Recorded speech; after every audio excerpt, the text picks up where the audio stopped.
Buenas, buenas.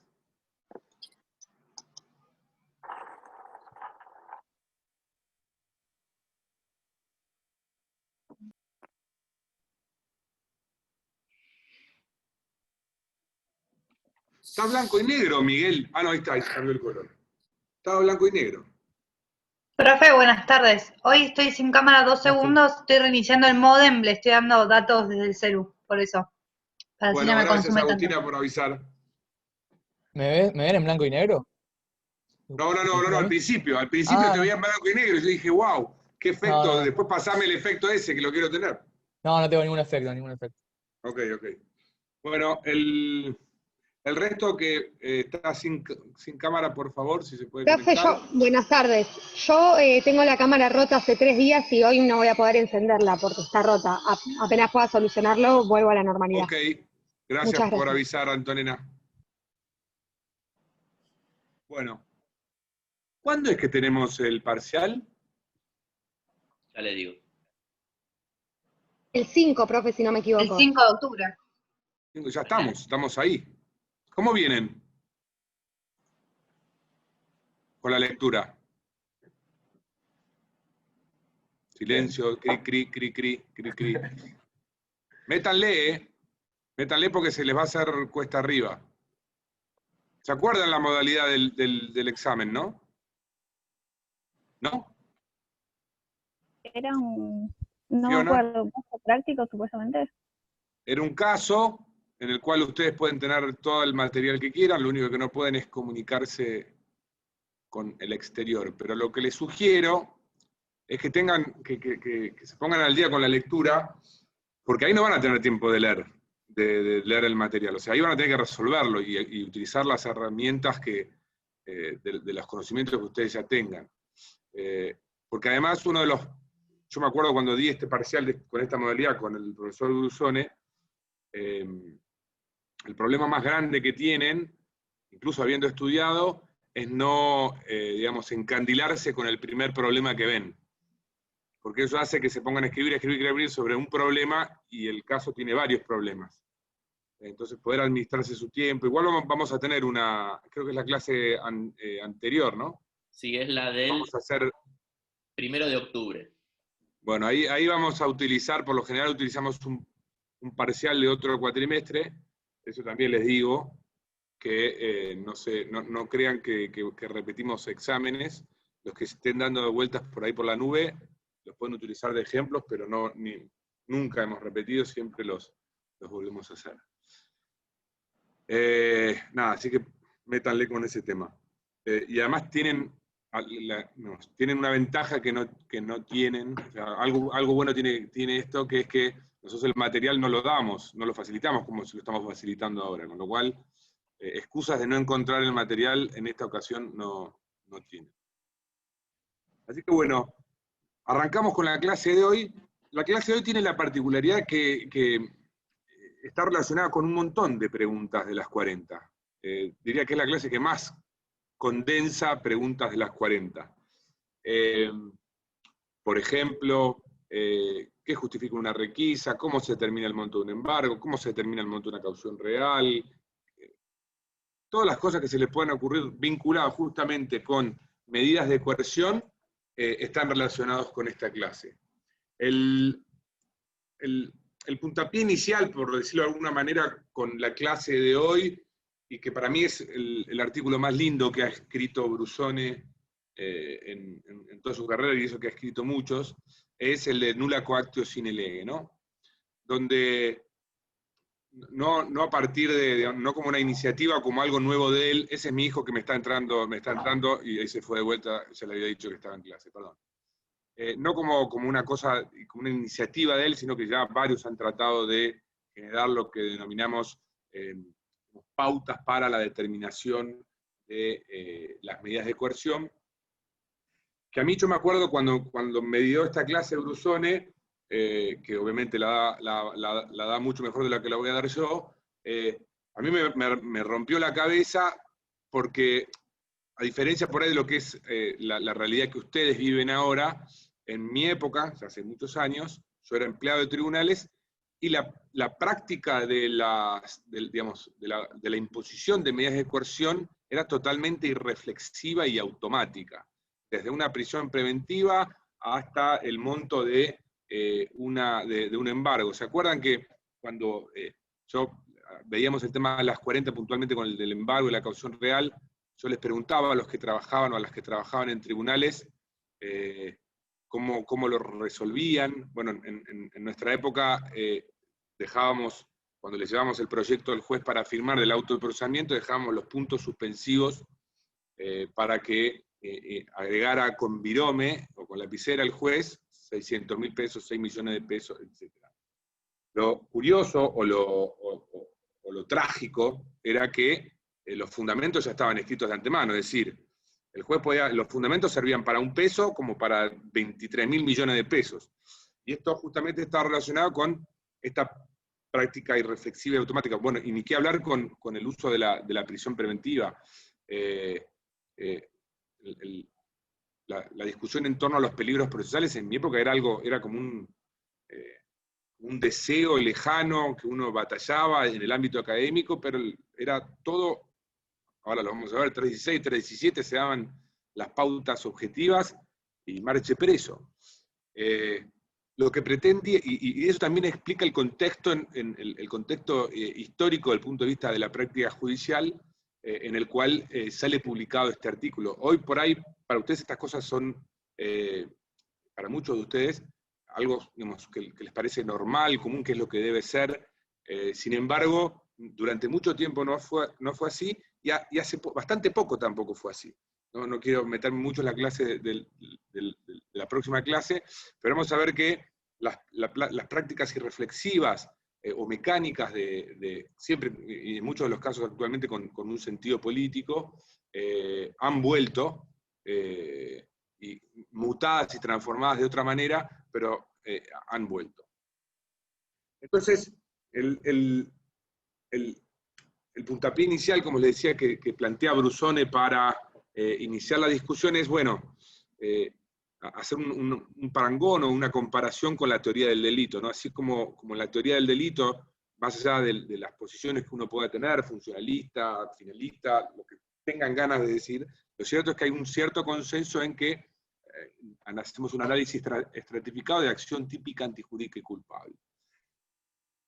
Y pretende, o plantea como idea, esto de también generar, así como existe una teoría del delito, plantear también una teoría general de las medidas de coerción, tal como lo plantea Schmidt y que cita Brusone en su artículo. Y este análisis pretende despojar la práctica judicial de analizar las medidas de coerción de manera independiente y no en base a estándares digamos, aplicables a todas las medidas de coerción. Y la realidad es que quienes nos dedicamos principalmente al derecho procesal penal, no existe o por lo menos en la práctica no se realiza un análisis similar al que se realizan en la teoría del delito.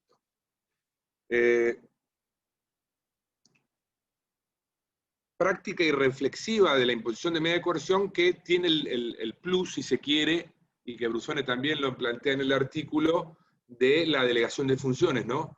Donde no solamente es una práctica irreflexiva y mecánica, sino también que es llevada a cabo por ejemplo, y Brusone da el ejemplo de la incomunicación del artículo 205 del Código Procesal.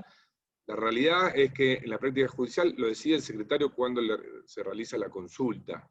Cuando realiza la consulta policial, la hace con el secretario, entonces hay una decisión por parte del secretario que no es el juez, y claramente el 205 establece que la incomunicación la tiene que decidir el juez.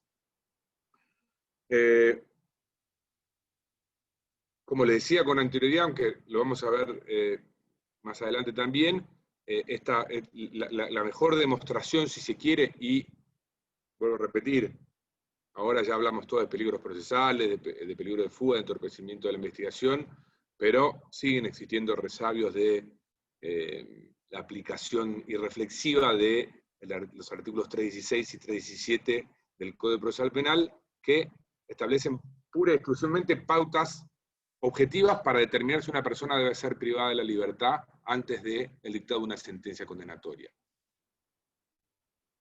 Sin leer, si alguien, me gustaría que alguno o alguna nos cuente qué dicen el artículo 316 y el 317. Como pauta, si se quiere, más expresiva de lo que es,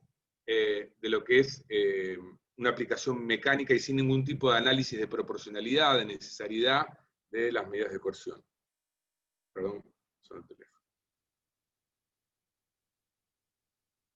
A ver, me obligan a... Bueno, ahí está. A ver, Lautaro, dale.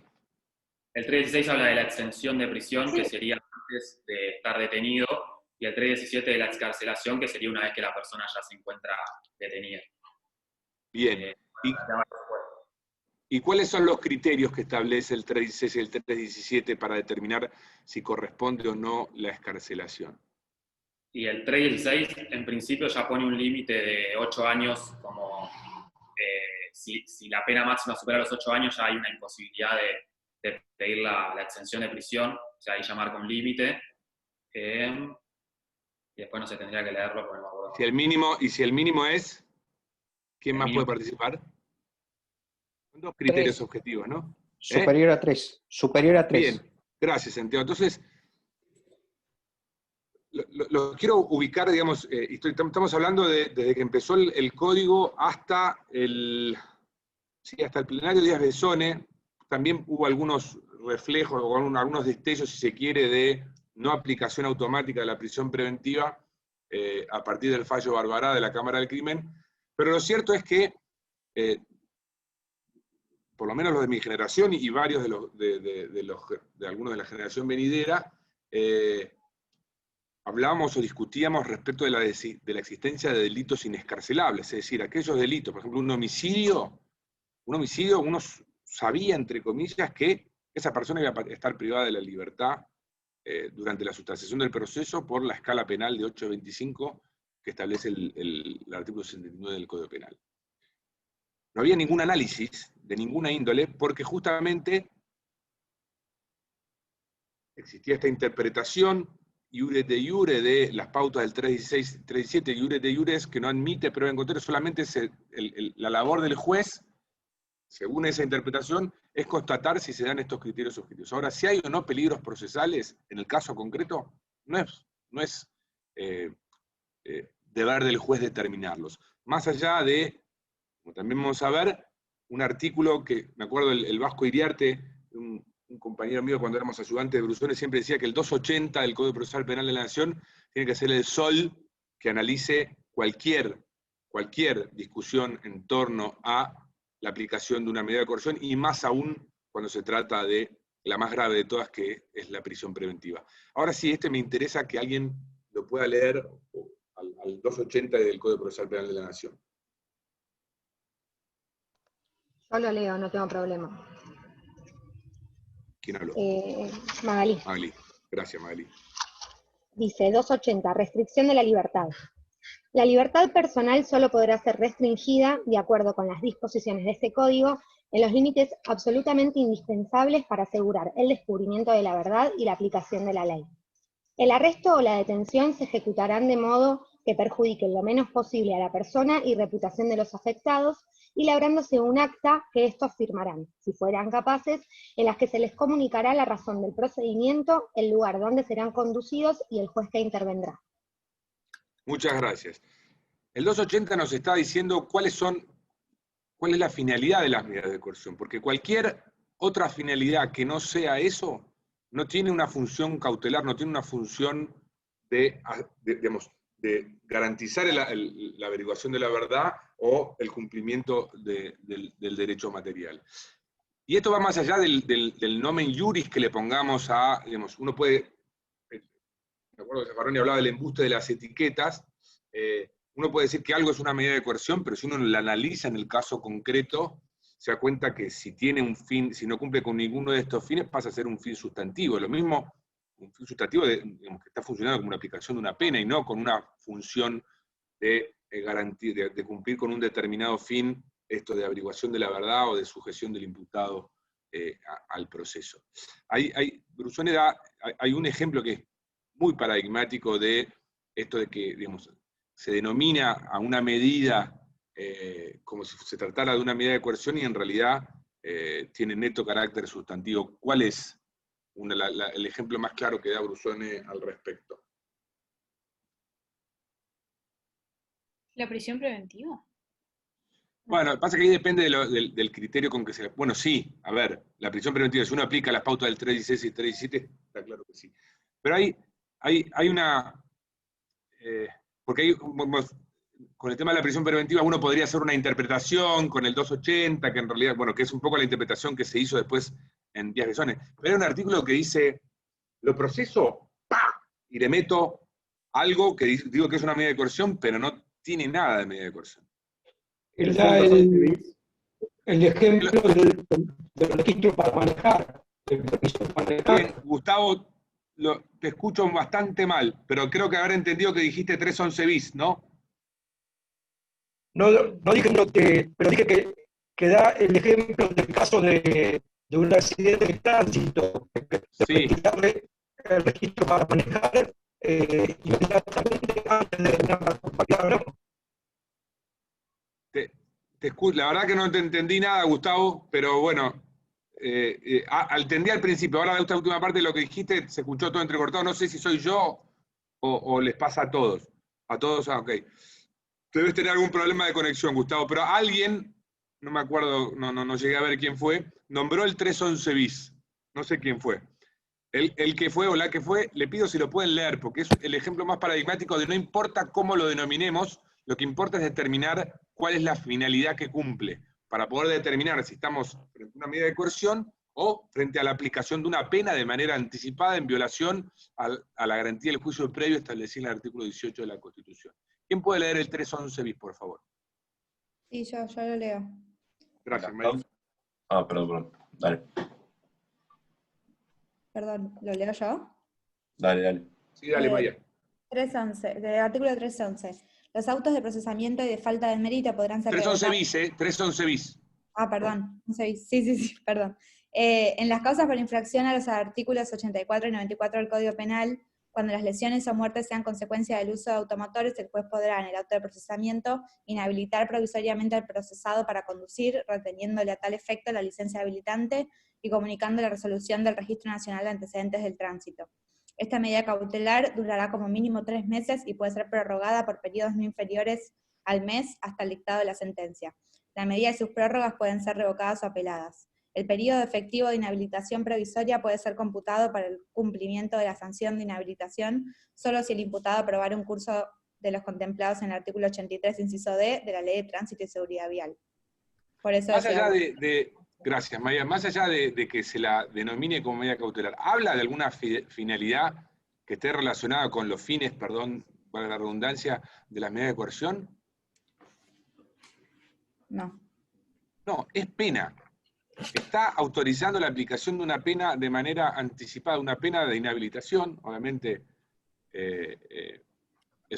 no deja de ser una privación de la libertad, obviamente mucho más leve que la prisión preventiva, pero sin ningún otro, digamos, solamente exige la constatación de las lesiones en el marco de la conducción de un automotor, pero no en ningún momento habla de que con esa inhabilitación para conducir, que en todo caso debiera ser consecuencia del dictado de una sentencia condenatoria, el código autoriza al juez, no es una imposición, es una facultad, por eso dice podrá, a inhabilitar sin ningún fin procesal, sino con un fin sancionatorio, más allá de que se le diga que es una medida cautelar, prácticamente no la aplica nadie, y hay incluso hasta algunos fallos de la Cámara del Crimen, creo, y no sé si alguno de la Casación, que lo han declarado inconstitucional. Por eso digo, no se queden con la mención del legislador en punto A, que esto es una medida cautelar. No, lo que siempre tenemos que analizar, y es un poco la idea de esta clase, es establecer determinadas pautas para que nos permitan no solamente saber si estamos frente a una medida de coerción, sino toda una serie de circunstancias que vamos a ver con posterioridad. Pero antes de eso, también plantea el artículo de Brusoni, y es muy interesante para no confundirse, la diferencia entre medios de prueba y medidas de coerción. Porque por un lado, con relación a los medios de prueba, le pregunto, ¿tenemos alguna limitación sobre, obviamente, con la salvedad de que no haya una afectación a garantías constitucionales, pero tenemos alguna limitación en torno a la forma en que se pueden probar determinados hechos, o tenemos lo que se conoce como el principio de libertad probatoria en el Código Procesal Penal de la Nación? Lo que dice es que respecto a las medidas de prueba es digamos, abierta la...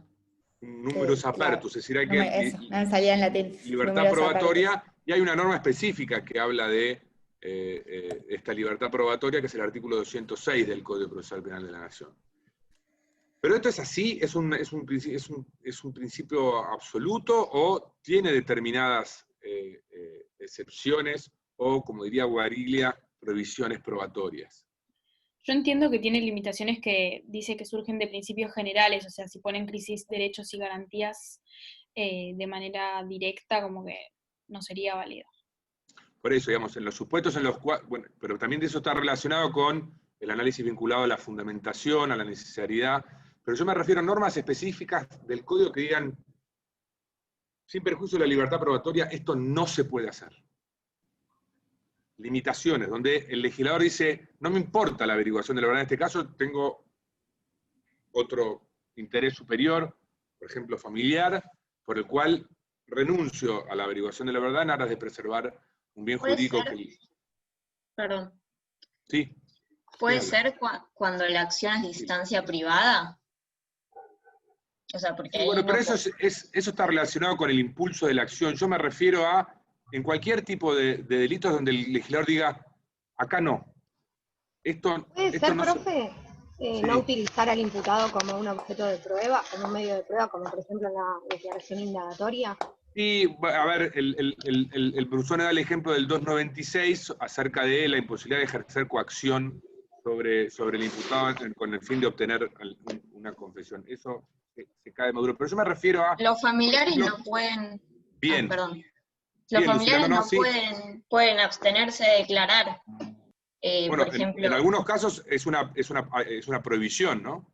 Es una facultad de abstención, depende del grado de parentesco, y en otro caso es una prohibición. El artículo 242. Ahí, es un ejemplo de que la libertad probatoria no es tal, no es absoluta, sino que admite algunas excepciones. Y después otra, que lo vamos a ver más adelante, en detalle, cuando veamos juicio, son las limitaciones del 391 sobre la imposibilidad, en principio, más allá de las excepciones que se establecen en ese artículo, la imposibilidad de incorporar prueba por lectura, principalmente declaraciones testimoniales, salvo que se den algunas de las excepciones, y después vamos a ver más adelante que esas excepciones en algunos casos se volvieron en regla, desdibujando por completo la idea de la oralidad y que el centro del proceso es la producción de la prueba en el debate oral.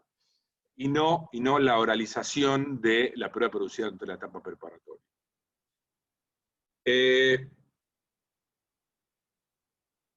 Pero muchas veces la medida probatoria o la forma de obtener el medio probatorio es a través de una medida de coerción.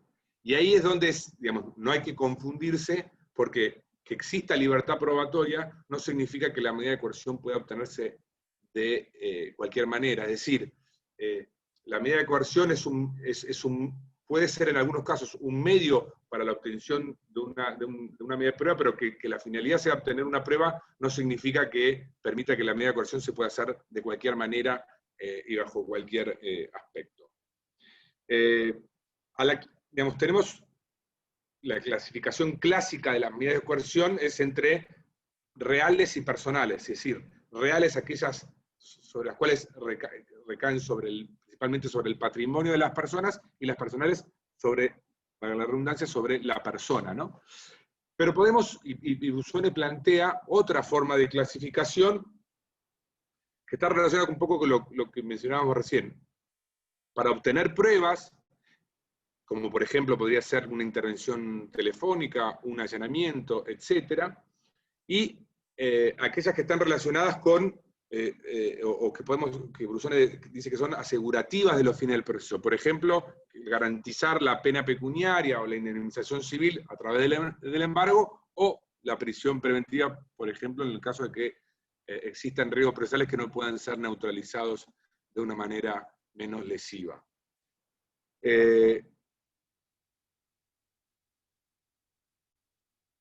Y a partir de ahí, Brusone plantea una serie de reglas para determinar si la medida de coerción que se aplica o que se pretende aplicar, y que es un examen, un ejercicio que debiéramos hacer todos los operadores del sistema de administración de justicia penal, estén de un lado o del otro, debiéramos hacer este análisis cada vez que vamos a adoptar una medida de coerción, o si están del lugar de la defensa, cuando tengan que analizar si corresponde cuestionar la práctica de una medida de coerción.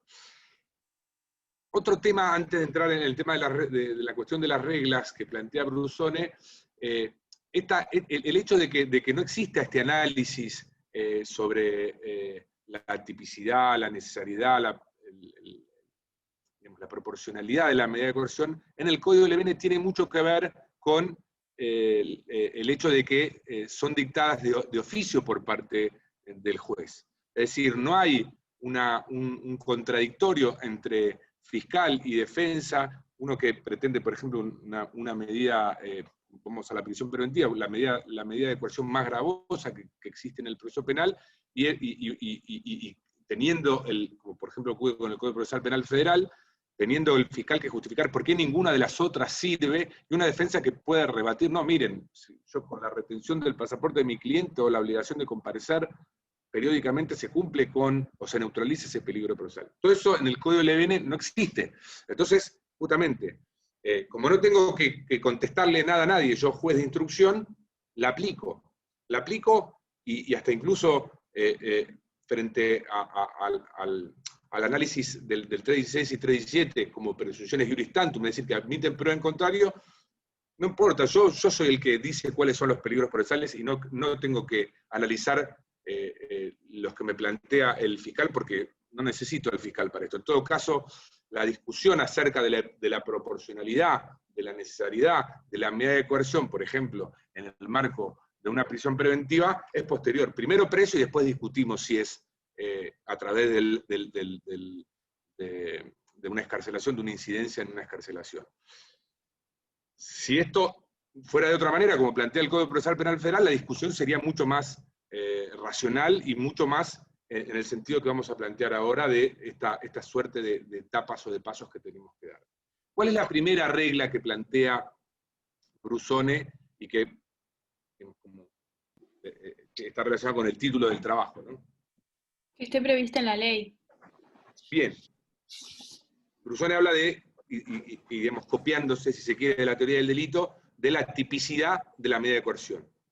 O sea, no podemos inventar medidas de coerción, como por ejemplo en las cuestiones probatorias, con las limitaciones que implican afectación de garantías constitucionales. La medida de coerción tiene que estar prevista en la ley. Por esto hablamos de nulla coactio sine lege, ¿no? Y esto pero no es suficiente que esté previsto en una ley, sino que tiene que estar previsto para el caso específico. Por ejemplo, ¿existe normativamente la posibilidad de designar un agente encubierto? ¿En algún caso? Sí. Luego en los casos de la ley 23737 y algunos, 2 o 3 artículos más del Código Penal, pero lo pone como ejemplo de que no se podría aplicar un agente encubierto para una organización de violadores de extranjeras. Exacto. No solamente necesito, la tipicidad no es en función que esté en una norma, sino que sea aplicable para ese caso concreto. En una época se pretendió utilizar la figura del agente encubierto para casos, al principio, la primera regulación legal de la figura del agente encubierto estaba relacionada con la ley de estupefacientes, y en algún momento se pretendió utilizarla de manera analógica para casos que no fueran de la ley de estupefacientes. Bueno, no, eso no corresponde hacer, justamente porque implica la injerencia de en la intimidad y en un montón de otras cuestiones en la vida de las personas, para un caso que el legislador no previó. Porque si el legislador hubiese previsto esto de la interpretación restrictiva también de las medidas de coerción, si el legislador hubiese querido que el agente cubierto se pudiera utilizar para cualquier caso, bueno, así lo hubiese previsto en el código, ¿no?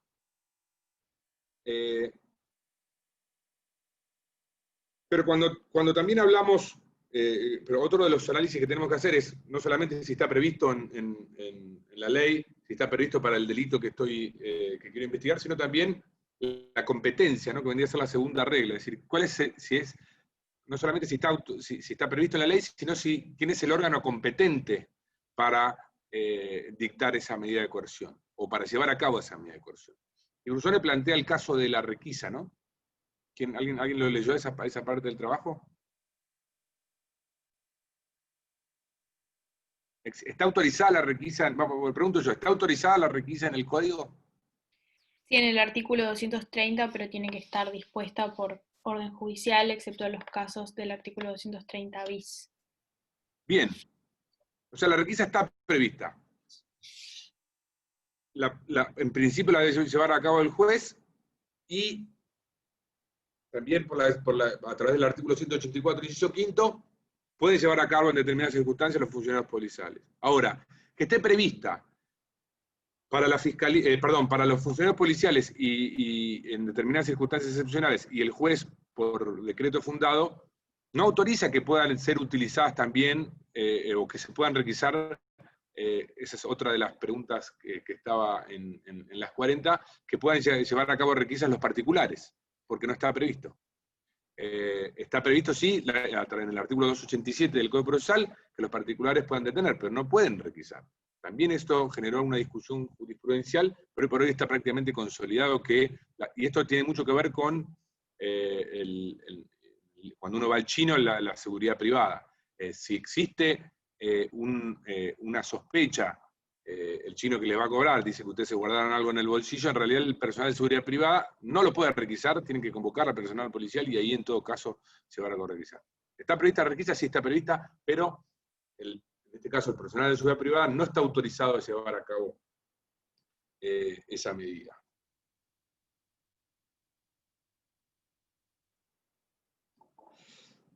Y la tercera regla, que en realidad subdivide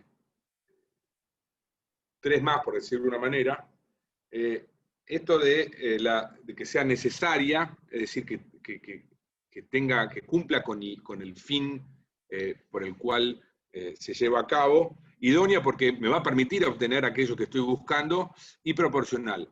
Yo creo que el punto más importante de estos tres, pero que también engloba a los otros dos, es el tema de la proporcionalidad, ¿no? Y ya lo vamos a ver la clase que viene con Marcos, cuando vean el catálogo, si se quiere, de medidas de coerción para neutralizar peligros procesales que establece el Código Procesal Penal Federal, donde la última, y exige el código que se analicen de la menor a la mayor, si uno tiene la posibilidad de neutralizar, que es otro problema, por ejemplo, que tiene el Código Levene, que no tiene un catálogo. O sea, el peligro procesal se neutraliza con prisión. Después lo puedo, esto que les mencionaba con anterioridad, primero preso y después en todo caso te escarcelo con una caución real para neutralizar el peligro procesal. Cuando debiera ser al revés, digamos, si yo considero que existe un peligro procesal y lo puedo neutralizar con una caución real, bueno, no tengo necesidad, y es totalmente desproporcionado, primero meterlo preso para después dejarlo en libertad. Proporcionalidad también, que está relacionada, por ejemplo, si estamos hablando, y el Código expresamente lo establece, uno no puede pensar en una privación de libertad como medida de coerción si estamos hablando de un caso que tiene previsto una pena de multa. O sea, no puede ser peor el remedio que la enfermedad, por decirlo de alguna manera.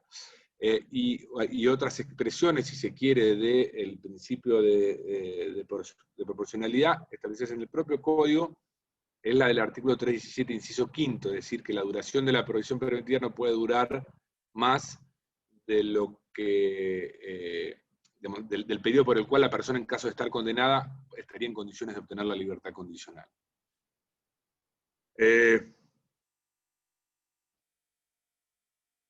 Todas estas medidas lo que pretendemos es evitar la arbitrariedad o la mecanicidad en la aplicación de las medidas de coerción. Y un poco también lo que teníamos para ver para hoy, y estamos bien, es, y ahora van a empezar a hablar ustedes, es digamos, el íter, si querés, cronológico de cómo llegamos en nuestra jurisprudencia nacional al plenario Díaz Bisone de la Cámara, hoy Cámara Federal de Casación Penal. Como les dije, durante muchísimos años, hasta principios del 2000, cuando uno ejercía la profesión en esa época, uno se tenía que hacer la idea de que, y de hecho le transmitía al cliente, que si se trataba de un delito en el cual, conforme lo establece el 316 y el 317, tiene un máximo que supera los 8 años y un mínimo superior a los 3, con lo cual se encontraba imposibilitado, en el caso de recaer condena, de obtener una condena de ejecución condicional, iba a transitar el proceso privado de la libertad. Y prácticamente la totalidad de los tribunales lo aplicaban de esa manera.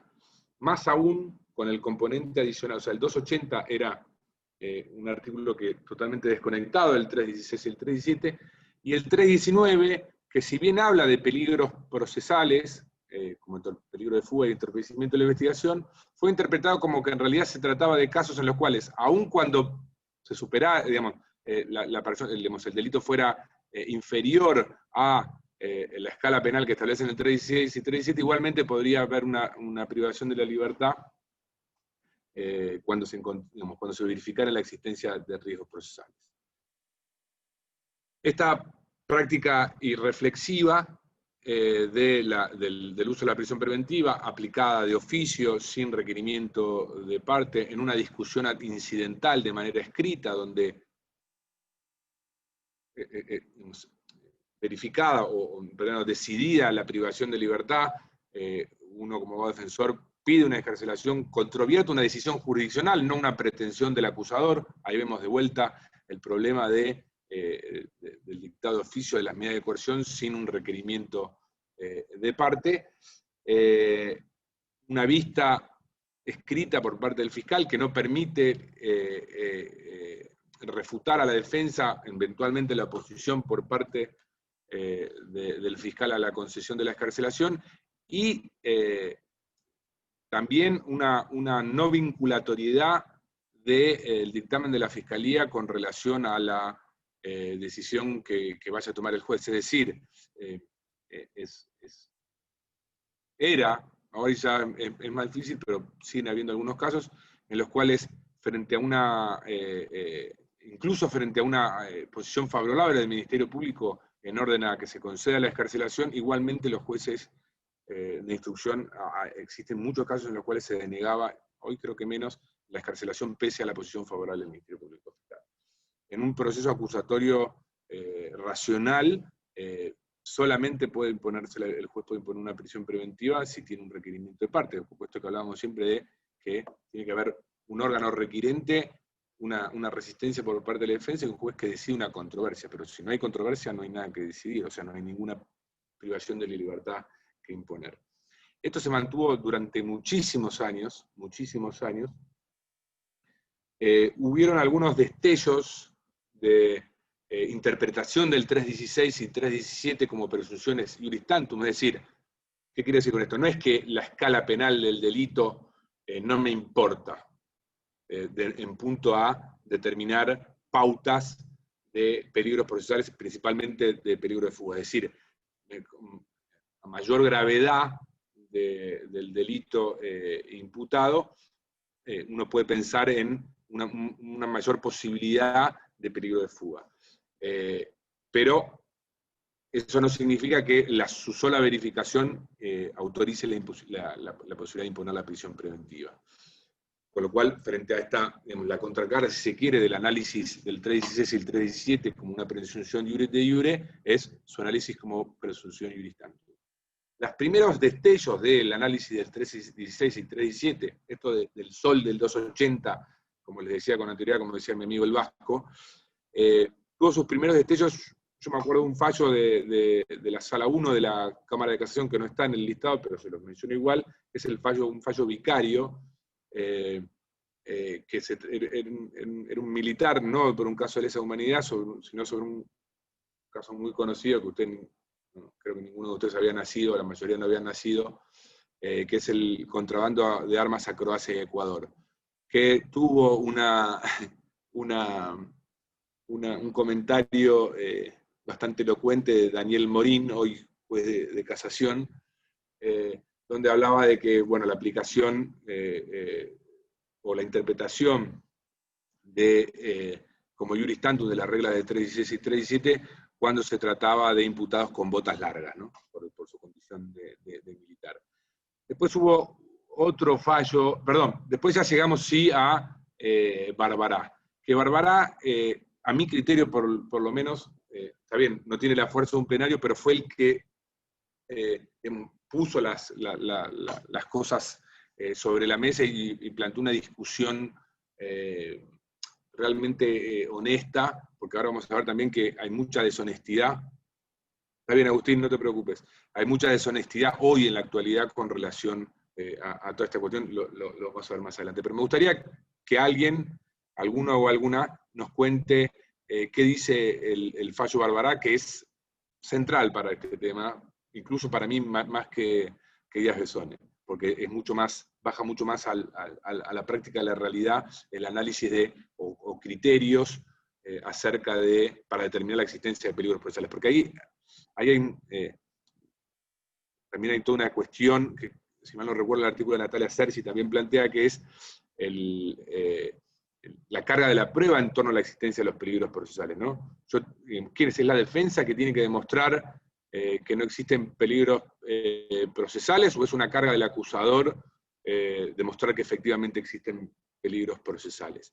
Pero ¿quién leyó o nos puede contar qué dice el fallo Barbará?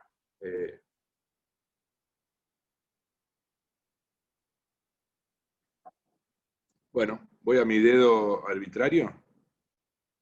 Alguien que salve a su resto de sus compañeros y compañeras.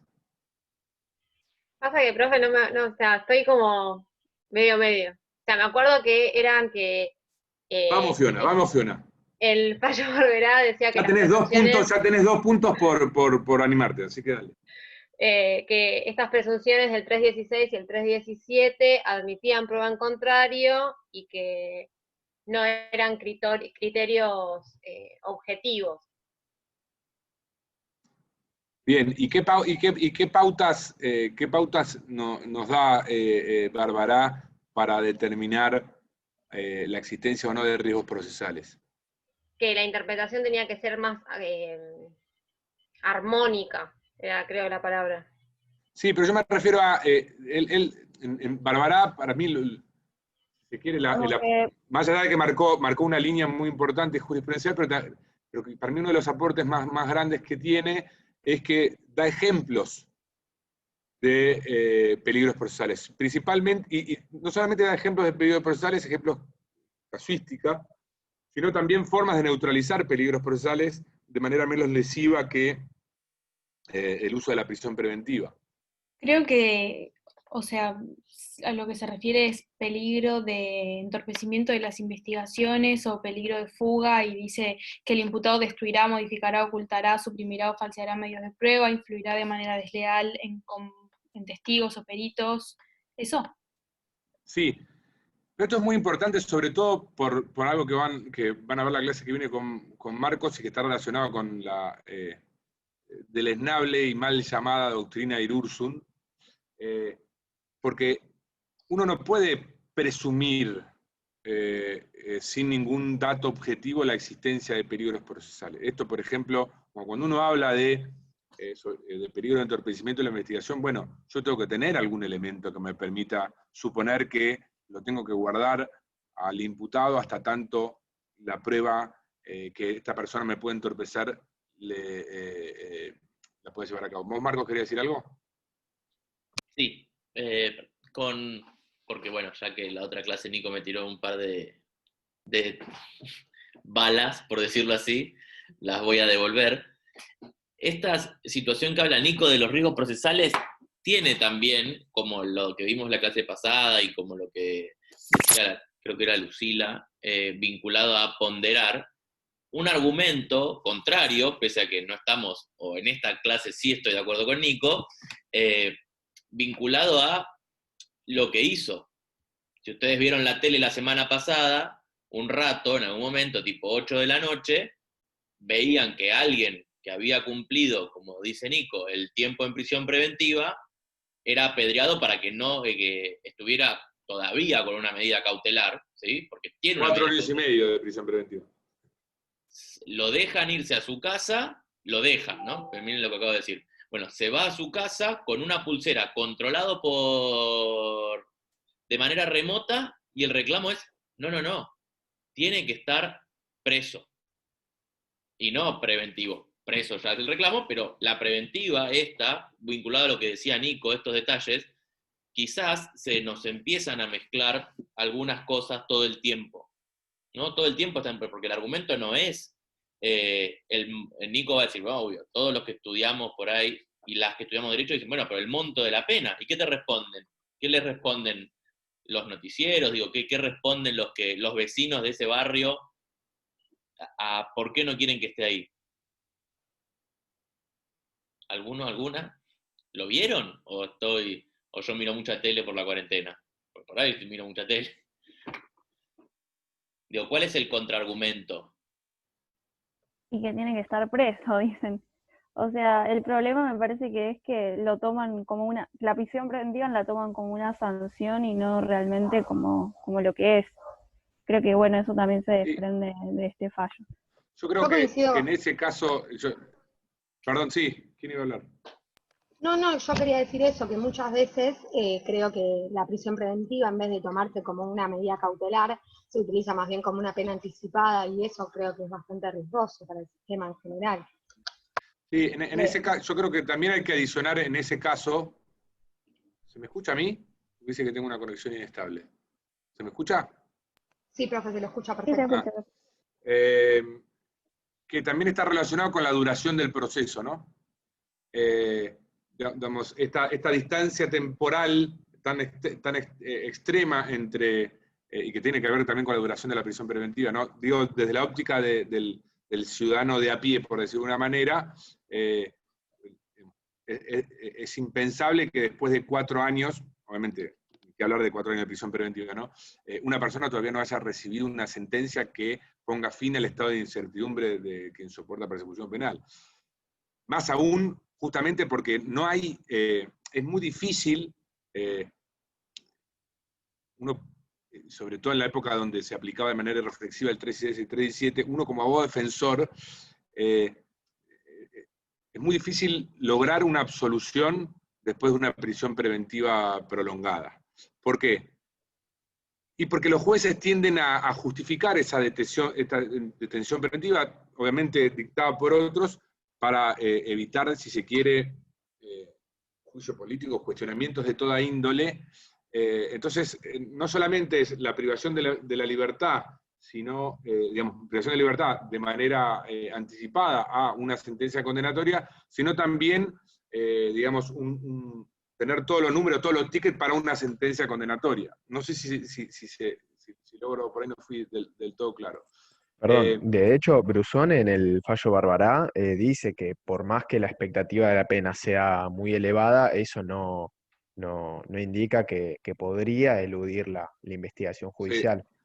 Por Sí, ende, no. A ver, lo que dice es, y lo que dicen gran parte de los autores es una pauta importante, pero no es la única a tener en cuenta. Digamos, es como que frente a un delito grave quizás tenga que haber argumentos adicionales, y ahí volvemos al tema de la carga de la prueba, de no existencia de riesgos procesales, pese a una pena en expectativa tan alta. Pero a mí lo que me interesaba, porque me parece que es el tema de la actualidad, de lo que se está planteando ahora, o por lo menos en los últimos 2 o 3 años, y que está relacionado con la hipocresía, si se quiere, del análisis de las medidas de coerción. Porque cuando, previo a Díaz Besone, estaban los que estaban, digamos, los que pensaban de una manera y los que estaban del otro lado del mostrador. Es decir, los que decían, mira, a mí, yo me fijo en la escala penal del delito, si da, lo dejo afuera, si no da, lo dejo adentro, y lo aplico como una presunción de iure, con lo cual era una posición, incluso también justificada en, si se quiere, una forma de igualdad ante la ley para que no quede sujeto al arbitrio. Ese era el argumento defensista, si querés, de esa postura, que no quede el arbitrio del juez del caso si corresponde o no la prisión preventiva. Y del otro lado del mostrador, si se quiere, quienes veían a la regla del 316 y el 317 como una presunción de iure istante. Vino Barbará, y Barbará nos dijo, ojo, tenemos que verlo en el caso concreto. Por ejemplo, si yo tengo en el marco de escuchas telefónicas producidas con motivo de una intervención telefónica lícita, no estoy hablando de legales, yo escucho que el imputado le pide a fulano o se ocupa de andá y apretalo a Jorgito porque cuando vayas a declarar como testigo me llega a decir algo a mí y lo mato. Bueno, claramente estamos hablando de un peligro procesal de entorpecimiento de la investigación que, y este tiene otro tema, esto del análisis de la duración o de la durabilidad de los peligros procesales, que en el caso del entorpecimiento de la investigación es bastante claro, porque si yo lo escucho al imputado que está diciendo que lo vayan a apretar a Pedro, bueno,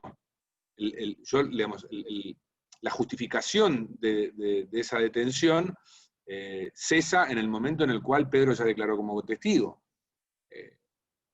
Después podemos discutir, bueno, el tema de su declaración en el debate, pero en principio el objeto de la neutralización del peligro procesal, en un caso de entorpecimiento de la investigación, es la obtención de la prueba. O, por ejemplo, quiero hacer tengo allanamientos múltiples en distintos lugares porque el imputado forma parte de una banda que tiene, digamos, células o redes en distintos lugares de la capital federal y la provincia de Buenos Aires. Entonces quiero evitar que mientras estoy allanando uno, por más que haga allanamientos simultáneos, vaya al otro y queme los papeles o lo que fuera. Bueno, tengo algún dato que me permite sostener que existe un peligro de entorpecimiento de la investigación, bueno, lo neutralizo durante el tiempo que sea necesario, pero cuando ya obtengo la prueba que me parece que el imputado podría entorpecer, bueno, ya no tiene ningún sentido esa privación de la libertad.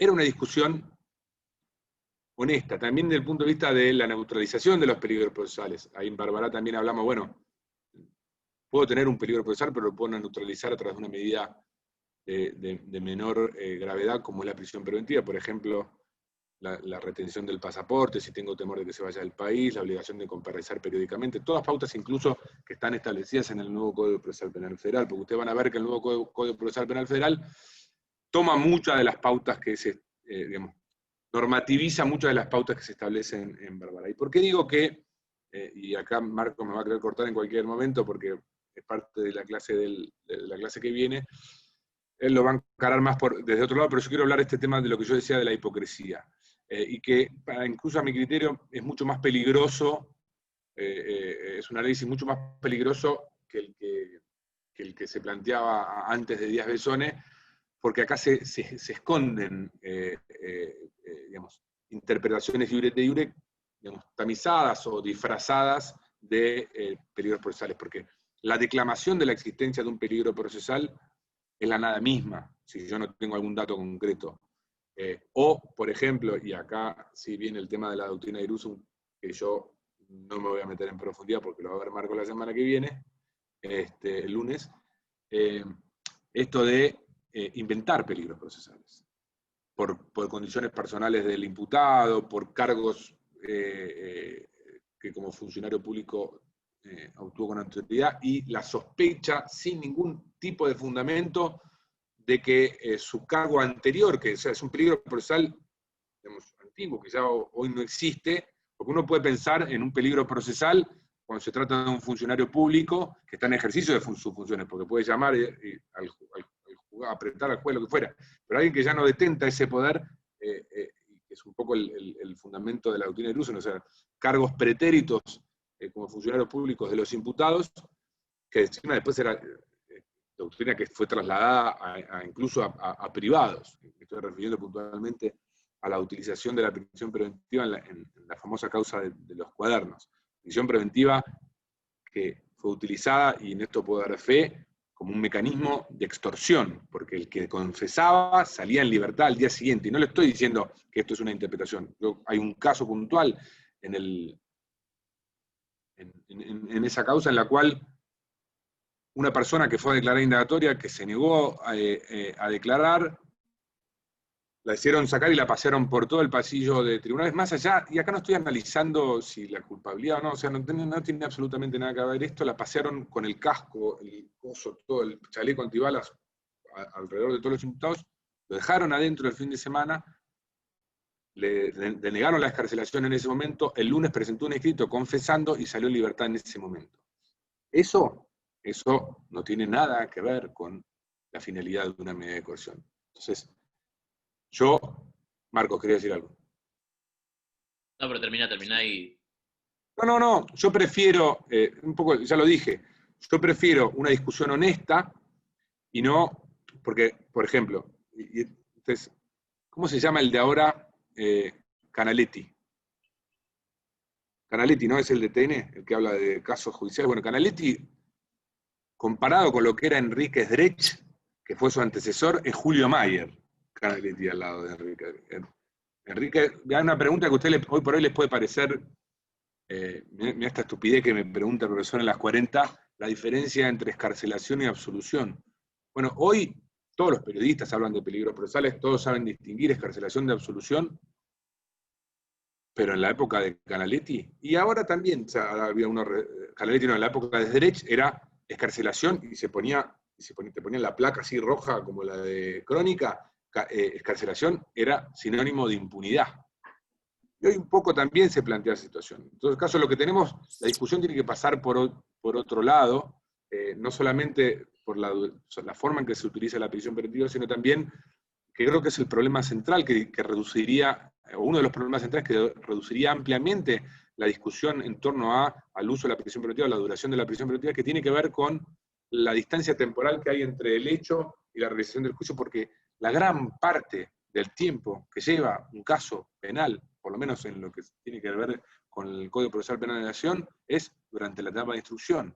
Uno ve casos de duraciones de procesos de 10, 15, 20 años, donde más de la mitad se lo lleva el promedio, se dice más de la mitad de lo que dura un proceso desde que se inicia hasta que se dicta una sentencia fruto de un juicio oral, más de la mitad se lo lleva a la etapa de instrucción, donde, como hemos visto en más de una ocasión, la etapa de instrucción es paso nada más, es una preparación para algo mayor y central que la realización del debate. Marco, ¿vos querías decir algo? Sí, no voy a spoilear la clase que viene, pero con relación a lo que les decía Nico, esto es como un poco, y esto viene porque justo el otro día, se los voy a confesar, Nico me mandó algo de cine y derecho, y tenía que ver con esto, como que la situación de la preventiva, si vieron Star Wars, ¿sí? ¿Lo ubican Star Wars? Sí, lo ubican. Bueno, Nico vivió en el momento del retorno del Jedi, ¿no? Como bueno, empezó a avanzar la fuerza de la luz y el criterio fue objetivo. Nosotros estamos viviendo de un tiempo a esta parte el Imperio contraataca, ¿sí? Con otros argumentos, pero se empieza a filtrar nuevamente esto, tirarle piedrazos a alguien porque va a ir con una pulsera a su casa, ¿no? O argumentos, como dice Nico, escondidos de por el monto de la pena, y esto lo vamos a ver quizá en la clase que viene, o por el tipo de delito, vuelve este criterio de los delitos inescarcelables, ¿no? No sé si ustedes saben, esto es un ejemplo como importante, en la mitad de esta discusión que Nico les está hablando, Brusone fue uno de los camaristas que decidió darle una medida menos gravosa a Chaban y habilitar que cumpliera el procedimiento en libertad hasta tanto no había riesgos y lo dejaron salir. Eso le valió un juicio político, le valió que le huevearan la casa todos los días, digo, porque también está este otro lado. No es fácil plantear esa discusión o hacerlo, como dice Nico, después uno termina convalidando cosas, y esto tiene que ver quizás con lo que hablábamos en la clase pasada, de que a ustedes les va a tocar, porque tiene miedo, o porque la discusión se plantea en otro tipo de situaciones, como esta, ¿no? Terminás en Tatooine escondido arreglando naves espaciales, porque te van a buscar por toda la galaxia, por decirlo así, ¿no? Y algo de eso está como saliendo de nuevo a la luz. Nada, eso. Bueno, tengo que ir terminando. La consagración del plenario de Arizona, digamos, si bien es bastante genérica y abstracta su doctrina plenaria, por ejemplo, en la justicia penal económico, que era moneda corriente, el dictado de la prisión preventiva, cuando se trataba, por ejemplo, de un contrabando agravado, era prisión preventiva de cajón, generó una limitación al establecer como doctrina plenaria que el 316 y 317 son presunciones iuri tantum, con lo cual, y donde la carga de la prueba, en definitiva, termina recayendo un poco sobre el imputado y su defensa, donde cuando nosotros los abogados defensores vemos que se trata frente a una calificación digamos, que supera las pautas objetivas del 316 y el 317, uno busca tener demostraciones, por decirlo de una manera, de sujeción al proceso. Es decir, llevar al imputado y presentarlo en el tribunal. Yo me acuerdo una vez, un caso que me marcó a mí muy de cerca, alguna vez se los contaré si tenemos tiempo, con una denegatoria de una extensión de prisión, tema de decir que estoy totalmente loco, pero con una denegatoria de una extensión de prisión, a las 7:30 de la mañana del día siguiente lo llevé al imputado a la puerta del juzgado, diciéndole lo más probable es que quede detenido, pero no quedó detenido. Porque uno, justamente esto de, frente a esta interpretación del 316 y 317 como presunciones iuris tantum, uno busca generar,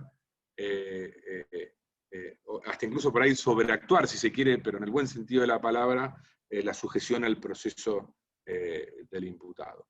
Pero bueno, por hoy dejamos acá, nos vemos el lunes, ¿no?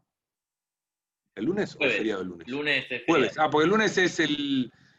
Feriado. Ustedes tienen su día. O sea que nos vemos el jueves, tienen un hermoso fin de semana largo para estudiar y ponerse al día, y nada, nos vemos. Muchas gracias, Chao. profe. Hasta el jueves. Chao.